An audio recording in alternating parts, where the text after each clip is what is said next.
నటి రమ్య అయితే ప్రస్తుతం ఇన్స్టాలో పెట్టిన పోస్ట్ కాస్త కలకలం రేపిందని చెప్పాలి. ఆ పోస్ట్ లో అయితే మగవాళ్లను కించపరుస్తూ కూడా తను కొన్ని వ్యాఖ్యలు చేశారు. సో ఈ వ్యాఖ్యలు కాస్త ప్రస్తుతం దుమారం రేపుతున్నాయి. అయితే ఇటీవల వీధి కుక్కల విషయంలో కోర్టు ఇచ్చిన తీర్పుతో కూడా అటు మగవాళ్లను పోలుస్తూ అయితే ఆమె కొన్ని విషయాలు వెల్లడిస్తూ అటు పోస్ట్ చేశారు. సో మగవాళ్ళని కించపరిచే విధంగా కూడా ఆ వ్యాఖ్యలు అయితే ఉన్నాయి. దీంతో అటు రమ్య చేసిన పోస్ట్ పై అయితే నెటిజన్లు తీవ్ర ఆగ్రహం వ్యక్తం చేస్తున్నారు. సో ప్రస్తుతం అయితే ఈ పోస్ట్ కు సంబంధించి అతను చేసిన వ్యాఖ్యలు కూడా ఇటు సోషల్ మీడియాలో వైరల్ గా మారాయని చెప్పాలి. సో మగవాళ్లను కించపరుస్తూ కూడా ఆమె కొన్ని వ్యాఖ్యలు చేశారు. ఏదైతే అటు కోర్టు ఇచ్చిన తీర్పును కూడా తాను దృష్టిలో పెట్టుకుని మగవాళ్లతో పోలుస్తూ కూడా మగవాళ్ళు కూడా ఇలానే ఉంటారంటూ కూడా తనైతే కొన్ని సంచలన వ్యాఖ్యలు చేశారు. తను పెట్టిన పోస్ట్ కూడా మనం బిగ్ టీవీ స్క్రీన్ మీద చూడొచ్చు. ఏదైతే మగాళ్ళ మైండ్ ను చదవలేమని, ఎప్పుడు ఏ మూడ్ లో ఉంటారో వారికే తెలియదంటూ కూడా, సో ఎప్పుడు రేప్ చేస్తారా లేదా మర్డర్ చేస్తారా కూడా తెలియదంటూ కూడా మగజాతిని కించపరిచే విధంగా తమైతే పోస్ట్ పెట్టింది. సో ఎందుకంటే ఇటు సమాజంలో జరుగుతున్న కొన్ని సిచ్యువేషన్స్ మనం చూడొచ్చు. అయితే యాస్టిస్ గా ఇప్పుడైతే కొందరు చెప్పొచ్చు. ఎందుకంటే సో కొంతమందిని కించపరుస్తూ కూడా కొన్ని వ్యాఖ్యలు అయితే చేస్తూ ఉంటారు కొంతమంది. తను అయితే అలా ఏం చేయలేదు. ప్రస్తుతం మగజాతిని ఉద్దేశిస్తూనే ఏదైతే అటు కుక్కలతో పోలుస్తూ కూడా తనైతే చేసిన ఒక పోస్ట్ అయితే ఇప్పుడు సంచలనంగా మారిందని చెప్పాలి. సో ఎందుకంటే సో ప్రతి ఒక్కరు మైండ్ సెట్ ఒకేలా ఉండదు. సో ప్రతి ఒక్కరు కూడా బిహేవియర్ కూడా ఒకేలా ఉండదు. కానీ ఇప్పుడు రమ్య చేసిన పోస్ట్ ఏదైతే ఉందో సో అది అందరినీ మగజాతిని ఉద్దేశించి ప్రతి ఒక్కరిని కూడా ఈ దీంట్లో కలుపుతూ కూడా తన చేసినట్టయితే ఆ పోస్ట్ కి అర్థమని చెప్పాలి. దీంతో నెటిజన్లు అయితే తీవ్ర ఫైర్ అవుతున్నారు తన మీద. సో ఏదైతే వాళ్ళు ఎప్పుడు రేప్ లేదా మర్డర్ చేస్తారో వాళ్ళకే తెలియదు కాబట్టి వాళ్ళందరినీ జైలులో పెట్టాలంటూ కూడా ఒక క్వశ్చన్ మార్క్ పెట్టి మరి పోస్ట్ పెట్టారు. సో అయితే ఇటీవల వీధి కుక్కలను ఆశ్రయ కేంద్రాల్లో ఉంచాలని సుప్రీంకోర్టు కీలక ఆదేశాలు చేసింది. సో ఆ వీధి కుక్కలతో మగజాతిని పోలుస్తూ కూడా తను పోస్ట్ పెట్టింది. ఏంటంటే అటు ఎందుకంటే ఆడవాళ్ళపై జరుగుతున్న అఘాయిత్యాలు కానివ్వండి, వారు చేసే బిహేవియర్ వీటన్నింటిని దృష్టిలో పెట్టుకుని మరి మగవాళ్ళని కూడా ఆశ్రమంలో బంధించాలా అనే కోణంలో తన ఆలోచిస్తూ కూడా ఈ పోస్ట్ అయితే పెట్టడం జరిగినట్టయితే తెలుస్తుంది. మరి దీనిపై ఇప్పటికే నెటిజన్లు అయితే తీవ్ర ఆగ్రహం వ్యక్తం చేస్తున్నారు. సో మగజాతి మొత్తం కూడా రమ్యపై అయితే ఇప్పుడు విమర్శలు చేస్తున్న సిచ్యువేషన్ మనకు కనిపిస్తుంది. మరి దీనిపై అటు రమ్య స్పందిస్తుందా లేదా, అసలు దీనికి ఇప్పుడు తను పెట్టిన పోస్ట్కి ఎలా జవాబిస్తానది కూడా చూడాలి. సో ఏదైనా ఇష్యూ అయితే కనుక సో అక్కడి వరకు ఎంతమంది వస్తారు, ఎవరిని ఏమనాలనే దానికి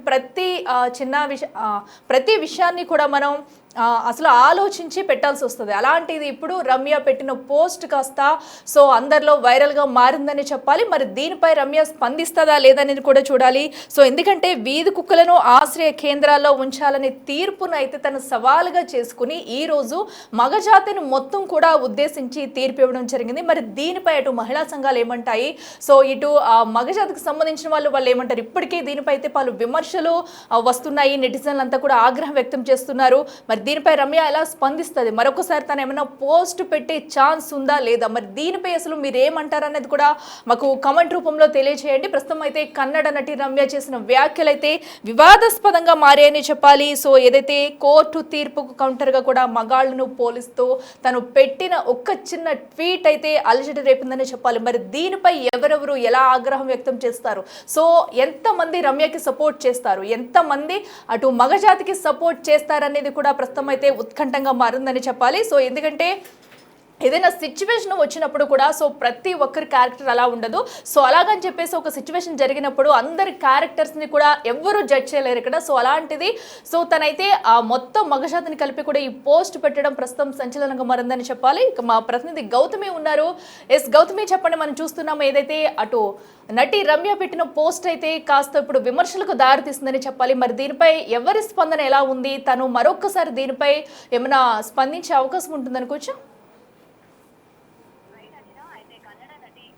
చాలా వివాదాస్పదమైన వ్యాఖ్యలే చేశారు. ముఖ్యంగా ఇటు డాగ్స్ కి సంబంధించి కోర్టు ఏదైతే తీర్పునిచ్చిందో, అంటే ఇలాగా క్రాసింగ్ రాకుండా లేకపోతే బయటకు వచ్చి అరుస్తున్న కొన్ని జాతికి చెందిన కుక్కలు ఉంటాయి కాబట్టి వాటిని ఎక్కడ పెట్టాలో అక్కడ పెట్టాలి అని చేసిన వ్యాఖ్యలు ఏదైతే ఉందో, అంటే కేంద్రాల్లోని వాటిని ఉంచాలి, జనాల్లో కనుక ఉంచినట్లయితే ఈ మధ్యకాలంలో కుక్కల వల్ల చిన్నపిల్లలు ఏ విధంగా దాడుల బారిన పడుతూ ఉన్నారో మనం చూస్తూ ఉన్నాం. ఈ నేపథ్యంలోని కోర్టు అయితే ఒక తీర్పు ఇవ్వడం జరిగింది. సో దానికి కౌంటర్ గా మరైతే ఓకే కుక్కలు కాబట్టి బట్టి వాళ్ళ యొక్క కండిషన్ బట్టి లేకపోతే వాళ్ళు ఎప్పుడు మొరుగుతారు ఎప్పుడు కరుస్తారు దానికి అంచనా వేసి మీరు ఒక కేంద్రాల్లో పెట్టాలని మీరు ఏ విధంగా అయితే చెప్పడం జరిగిందో మరి మగవాళ్ళని కూడా అదే విధంగా పెడతారా జైల్లోని? ఎందుకంటే రీసెంట్ గా రేపులు జరుగుతా ఉన్నాయి, చిన్నపిల్లలు ముసలి వాళ్ళు వయసులో ఉన్న వాళ్ళు అని తేడా లేకుండా ప్రతి ఒక్కరిని కూడా రేప్ చేస్తూ ఉన్నారు కదా, లేకపోతే అసభ్యకరంగా ప్రవర్తిస్తున్నారు కదా, వాళ్ళు ఎప్పుడు ఎటువంటి మూడ్ లో ఉంటారో కూడా మనం అంచనా వేయలేకపోతున్నాం. కాబట్టి మరి వాళ్ళపైన కూడా మీరు ఇదే విధంగా చర్యలు తీసుకుంటారా, మీరు ఇదే విధంగా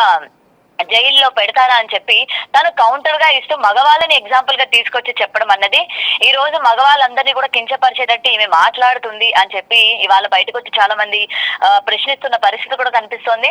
సో ఈ మధ్య కాలంలో మనం చూస్తున్నాం డాగ్ లవర్స్ అని చెప్పి ఎంత మంది డాగ్స్ పైన ఎటువంటిది జరిగినా కూడా మూగజీవాలకు సంబంధించి ఇవాళ బ్లూ క్రాస్ వాళ్ళు లేకపోతే సోకాల్డ్ విమెన్స్ కావచ్చు బయటకు వచ్చి డాగ్ లవర్స్ బయటకు వచ్చి ఏ విధంగా ఫైట్ చేస్తున్నారో మనం చూస్తూ ఉన్నాము. ఒకవేళ చిన్నపిల్లలకి జరిగిన దాడుల్లో కూడా కుక్కలు ఉన్నప్పటికీ అక్కడ కూడా కుక్కల్ని సమర్థిస్తూ వాటి తరపునే వీళ్ళు పోరాడుతున్న ఇన్సిడెంట్లు కూడా మనం చూసాం. మరి అయ్యో అనవసరంగా చిన్నపిల్లలు బలైపోతూ ఉన్నారు, కుక్క కాటికి పసిబిడ్డలు కూడా చంపేస్తూ ఉన్నాయి, మరి వీటిని మనం ఎలా చూడాలి, అసలు రోడ్ల పైన వీధి కుక్కలు కావచ్చు లేకపోతే పెంచుకునేవి కావచ్చు ఇవన్నీ అవసరమా, జాగ్రత్తలు తీసుకోవాలి కదా ఇలాంటి స్లమ్ ఏరియాలోనే అని చెప్పి దీనిపైన ఒక పిటిషన్ వేసిన తర్వాత కోర్టు ఇచ్చిన తీర్పుకి ఈ విధంగా మగవాళ్ళని ఉద్దేశిస్తూ మాట్లాడడం అనేది ఎంతవరకు కరెక్ట్ అని చెప్పి ఇవాళ వాళ్ళు మాట్లాడుతున్న పరిస్థితి కనిపిస్తుంది. మరి ఒక రకంగా ఇక్కడ సౌమ్య అంటే రమ్య తీసుకున్న వ్యాఖ్యల్ని కొంతమంది సమర్థిస్తున్నారు. ఎందుకంటే ఆమె చెప్పింది కూడా నిజమే కదా, అబ్బాయిలు ఎప్పుడు ఎలా ఉంటున్నారు, ఏ విధమైన మూడ్ లో ఉంటున్నారు, చిన్నపిల్లని చూసినా పెద్దవాళ్ళని చూసినా ముసలి వాళ్ళని చూసినా వీళ్ళు ఆగకుండా ఏ విధంగా ఈ మధ్య కాలంలోని గడిచిన సంవత్సరాల్లోని ఎంతమంది బలయ్యారు, చిన్నారులు బలయ్యారు, పెద్దవాళ్ళు ముసలి వాళ్ళు ఇంతమంది బలయ్యారు. కాబట్టి మరి ఈమె అన్న మాటల్లోని ఎటువంటి మనం నెగిటివ్ గా తీసుకోవడానికి ఏముంది, ఆమె కరెక్ట్ గానే చెప్పింది కదా, మరి ఇలాంటి వాళ్ళపైన కూడా తగిన చర్యలు తీసుకోవాలి కదా. కేవలం యాక్షన్ చేసినా కూడా ఇప్పటికీ కొంతమంది కేసులు సాల్వ్ అవ్వకుండా శిక్షలు పడకుండా ఉన్న వాళ్ళు ఉన్నారు.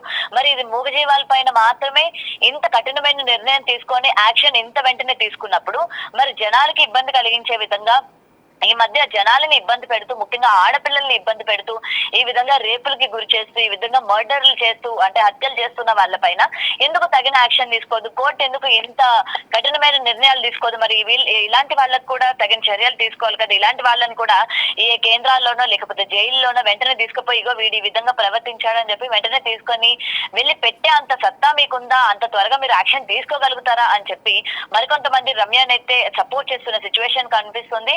సో ఏది ఏమైనా ఆమె ఈ విధంగా అబ్బాయిల మెంటాలిటీని లేకపోతే జరుగుతున్న ఇన్సిడెంట్స్ ని బేస్ చేసుకొని అబ్బాయిలకి సంబంధించి చెప్పిన ఈ విధానం ఏదైతే ఉందో మమ్మల్ని కుక్కలతో పోల్చడం ఏంటి, అసలు నువ్వెవరు అన్నట్టు కొంతమంది విమర్శిస్తూ ఉంటే మరికొంతమంది ఇవాళ సపోర్ట్ చేస్తున్న సిచ్యువేషన్ కనిపిస్తుంది. అయితే విమర్శించే వాళ్ళకన్నా సపోర్ట్ చేసే వాళ్ళే ఎక్కువ శాతం ఉన్నట్టు మనకి ఇప్పటికీ ఆ పోస్ట్ కింద పెట్టిన కమెంట్స్ కావచ్చు లేకపోతే రియాక్ట్ అయిన విధానం కావచ్చు, ఆమె పర్సనల్ ఇన్స్టాగ్రామ్ లో కూడా ఆమెకు సంబంధించి సపోర్ట్ చేస్తున్న పద్ధతిని కూడా మనం చూస్తూ ఉన్నాం. మరి దీనిపైన ఇవాళ మగవాళ్ళకు సంబంధించి ఏం మాట్లాడతారు, నిజంగా మగవాళ్ళ బుద్ధి అంత దారుణంగా తయారైపోయిందా, అంటే ఎప్పుడు ఎలా ఉంటున్నారు వాళ్ళకి అర్థం కావట్లేదా, వాళ్ళ మూడ్ స్వింగ్స్ వాళ్ళ చేతుల్లో కూడా ఉండట్లేదా, ఎదురుగా ఏం కనిపించినా లేకపోతే ఏం చేసినా వాళ్ళు దేనికైనా చేయడానికి వెనకాడట్లేదా అన్న సిచ్యువేషన్ వచ్చేటట్టు వ్యాఖ్యలు ఏవైతే ఉన్నాయో రైట్ అఖిల. ఎస్ మనం చూస్తున్నాము. సో ఎందుకంటే తను పెట్టిన పోస్ట్ లో కూడా ఒకటి నెగిటివ్ ఒకటి పాజిటివ్ గా కూడా కొంతమంది అయితే తీసుకుంటారు. సో ఏదైతే ఇప్పుడు కుక్కల్ని ఎలాగైతే బంధించాలని చెప్పేసి తను కోర్టు ఇచ్చిన తీర్పునైతే దాన్ని అటాచ్ చేస్తూ కూడా తను చెప్పడం జరిగింది. ఎందుకంటే కొంతమంది అలాంటి వాళ్ళే ఉన్నారు, వీళ్ళందరినీ తీసుకుని కూడా బంధించాలంటూ కూడా తను ఒక పాజిటివ్ వేలోనే ఇది పెట్టిందనేసి అనుకోవచ్చు. ఇప్పుడు ఒక ప్రభుత్వానికి ఒక సవాల్ కూడా విసిరింది ఈ పోస్ట్ ద్వారా అనుకోవచ్చు. రైట్ అఖిల, ఎందుకంటే ఇప్పుడు మగవాళ్ళ పైన జరుగుతున్న అంటే ఆడవాళ్ళ పైన జరుగుతున్న అత్యాచారాలకి మరి దీనికి మీరు ఇచ్చే సమాధానం ఏంటి, మరి నేను అడిగిన క్వశ్చన్ కి మీ ఆన్సర్ ఏంటి, మరి వీటిపైన మీరు ఇలానే యాక్షన్ తీసుకోగలుగుతారా అని చెప్పి ఇటు డిపార్ట్మెంట్ కి అటు కోర్టుకి కూడా తను డైరెక్ట్ గానే సవాల్ విసిరింది. అంటే తీసుకునే ధైర్యం మీకు ఉందా, అంత త్వరగా యాక్షన్ తీసుకోగలుగుతారా అని చెప్పి. ఎందుకంటే ఇక్కడ డాగ్ లవర్సే కాదు వాళ్ళు కూడా తిరగబడే పరిస్థితులు ఉంది. వాళ్ళకి అంటే డాగ్స్ అవి మూగజీవాలు కాబట్టి మీకు నచ్చినట్లు చేయొచ్చా, మీకు నచ్చినట్లు మీరు ఏ విధమైన శిక్షలైనా విధించొచ్చా, అవి బయటకు వచ్చి అడగలేవు కాబట్టి మీరు ఈ విధంగా చేస్తున్నారా అని చెప్పి ఇటు వాటికి సపోర్ట్ చేస్తూ మాట్లాడే వాళ్ళు ఉన్నారు, ఇటు మగవాళ్ళకి సంబంధించి పాజిటివ్ అంటే నెగిటివ్ కన్నా పాజిటివ్ ఎక్కువ శాతం కనిపిస్తుంది. సో ఏదైనా ఇప్పుడు మరి దీని మీద ఎటువంటి యాక్షన్ తీసుకుంటారు, లేకపోతే ఏ విధంగా మాట్లాడతారు? అంటే మగవాళ్ళు ఈ ఈ మధ్య కాలంలో మరి ఇంత వాళ్ళ యొక్క ఎమోషన్స్ మీద, లేకపోతే వాళ్ళకున్న వాటి మీద కొంచెం కూడా గ్రిప్ లేకుండా, లేకపోతే కొంచెం కూడా కంట్రోలింగ్ లేకుండా మరి ఇంత దారుణంగా తయారైపోయారా? ఎందుకంటే ఈమె పెట్టిన పోస్ట్ కనుక మనం క్లియర్ గా చూసుకున్నట్లయితే అసలు వెంటనే ఆమెకి మగవాళ్ళతో పోల్చాలి అన్న ఆలోచన వచ్చిందంటే ఇది కేవలం రమ్యకి సంబంధించిన, లేకపోతే ప్రతి ఒక్కరు కూడా ఇదే విధంగా ఆలోచిస్తున్నారా అన్న దానిపైన కూడా ఇవాళ తీవ్ర చర్చ కూడా జరుగుతోంది. సో ఏది ఏమైనా ముఖ్యంగా అబ్బాయిల్ని ఉద్దేశించి ఇక్కడ చెప్పింది కాబట్టి ఇటు ఒక్కసారి డిపార్ట్మెంట్స్ అన్ని కూడా ఒక్కసారి చూడాలి. అసలు నిజంగా ఇంత ఘోరంగా ఉందా, ఇటు అబ్బాయిలకి సంబంధించి కూడా ఇంత ఘోరంగా జరుగుతున్నాయి, మనం వాటిపైన సరిగ్గా యాక్షన్స్ తీసుకోవట్లేదా, లేకపోతే తీసుకున్నా అది జనాల్లోకి వెళ్ళట్లేదా, జనాలకి ఏ విధంగా అర్థమవుతుంది అంటే అబ్బాయిలు అంటే మగవాళ్ళు ఎటువంటివి చేసినా కూడా వాళ్ళకి తగిన శిక్షలు ఉండవు, లేకపోతే సరైన యాక్షన్స్ ఉండవు అని ఏమైనా అనుకుంటున్నారా, లేకపోతే మగవారు అంతా ఇలాంటి స్థాయిలో ఉన్నారా అని చెప్పి కూడా మరొకసారి ఆలోచింప చేసేటట్టు కూడా మనకి ఈ పోస్ట్ అయితే ఇక్కడ కనిపిస్తుంది. మరి చూడాలి దీని మీద ఇవాళ వరకు అంటే ఎంత వరకు రియాక్ట్ అవుతారు, ఎంతమంది దీన్ని వ్యతిరేకిస్తారు అన్న వివరాలు కూడా ఇంకా తెలియాల్సి ఉంది. Akhila. Okay, right Gautami, thank you. చూస్తున్నాం కదా, ప్రస్తుతం అయితే అటు నటి రమ్య పెట్టిన పోస్ట్ అయితే తీవ్ర కలకలం రేపుందనే చెప్పాలి. మరి దీనిపై ఎవరి వెర్షన్ ఎలా ఉండబోతుంది? ఎందుకంటే ఇప్పటి వరకు చూసుకున్నట్టయితే పాజిటివ్గానే రియాక్షన్ అయితే వస్తుంది. చాలామంది రమ్యకు మద్దతుగా కూడా సోషల్ మీడియాలో స్పందిస్తున్నారు. సో ఎందుకంటే అటు ఎలా అయితే ఏదైనా ఒక హాని తలపెట్టిన వాళ్ళకి యాస్టీస్గా ప్రభుత్వం వెంటనే చర్యలు తీసుకుంటుందో, అలాగే కొంతమంది మగవాళ్ళ మీద కూడా చర్యలు తీసుకోవాలి. సో ఆడవాళ్ళకి భద్రత కల్పించాలి. మరి కుక్కల విషయంలో తీసుకున్నట్టు ఇలాగే జనాలపై కూడా వెంటనే చర్యలు తీసుకునే సత్తా ప్రభుత్వానికి ఉందా అంటూ కూడా అనే వెర్షన్లో కూడా మనం అయితే తను పెట్టిన పోస్ట్ని కూడా అర్థం చేసుకోవచ్చు. రైట్, చూద్దాం మరి దీనిపై ఎవరో ఎలా స్పందిస్తారు అనేది.